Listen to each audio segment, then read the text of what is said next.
Welcome back. Iran has confirmed that it recently carried out another medium-range missile test. The latest test appears to be a breach of a UN resolution and Tehran's nuclear deal with world powers.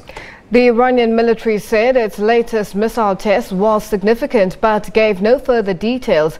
Earlier this month, the U.S. Secretary of State Mike Pompeo condemned what he said was Iran's launch of a missile capable of carrying multiple warheads. At the time, Iran didn't confirm that a test had taken place.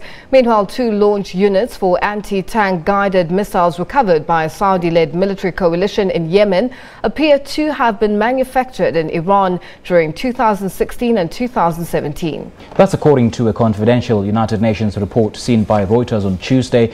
But United Nations Secretary General Antonio Guterres does not specifically state whether the discovery of the units in Yemen was a violation of a UN resolution that took effect in January 2016.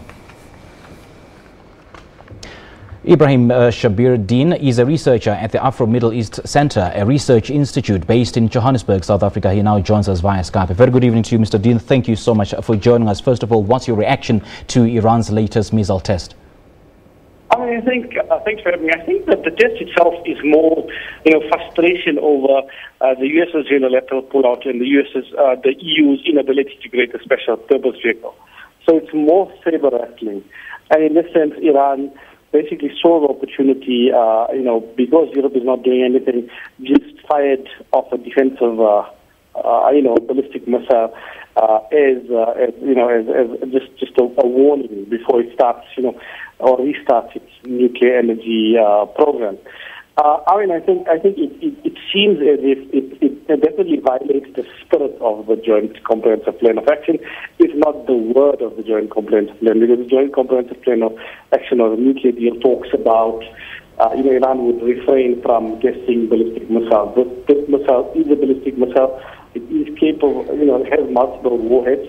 But, the big issue is that it's not necessarily capable of carrying a nuclear warhead. And so, is not fully in breach of the actual wording of the agreement. Yeah, and Iran is said to be to have violated Resolution 2231, I beg your pardon. And how much of an impact will it have on the already frosty relations with the West? If we look at this, combined with the fact that Iran has allegedly, even though there is not much evidence yet, been accused of providing or instituting or trying to carry out an attack in Belgium. So these 2 attacks specifically will have an impact on the EU's view on the nuclear deal. I don't think it's about to end the nuclear agreement, though, and I don't think Iran will be sanctioned further for it.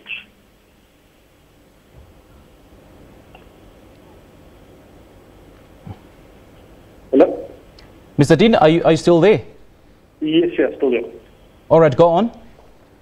Yes, I don't think there will be sanctioned further for it, although it will make the relationship much more tense because, we have to look at the sequence, but it will get some slack because the special purpose vehicle that the EU said will be implemented. So, to allow for the trade to circumvent the US unilateral sanctions, that is not so instituted. So the EU states, will be a bit more cautious in responding. And interestingly, Russia has now come out to defend Iran's missile test, and much to the chagrin of the United States. So to what extent do you think that will affect the US-Russia relations? I think the US-Russia relationship, at least bilaterally seems to be, at least strained in terms of actual actions and not strained in terms of, the Trump-Putin relationship. But I don't think it's a surprise that Russia has defended, the Iranian missile test, defensive missile test. And I think Russia's reaction does show that it's very unlikely that the UN Security Council resolution will be passed condemning Iran's nuclear test, because Russia will support it. It's very likely that China will also support Iran if this resolution is put forward. So I don't think it will do anything to enhance or worsen the US-Russia relation. I do think it shows a growing support for Tehran. All right, Mr. Deen, thank you so much for your time. We appreciate it. That was Ebrahim Deen. He is a researcher at the Afro-Middle East Centre, a research institute based in Johannesburg, South Africa. We'll take a short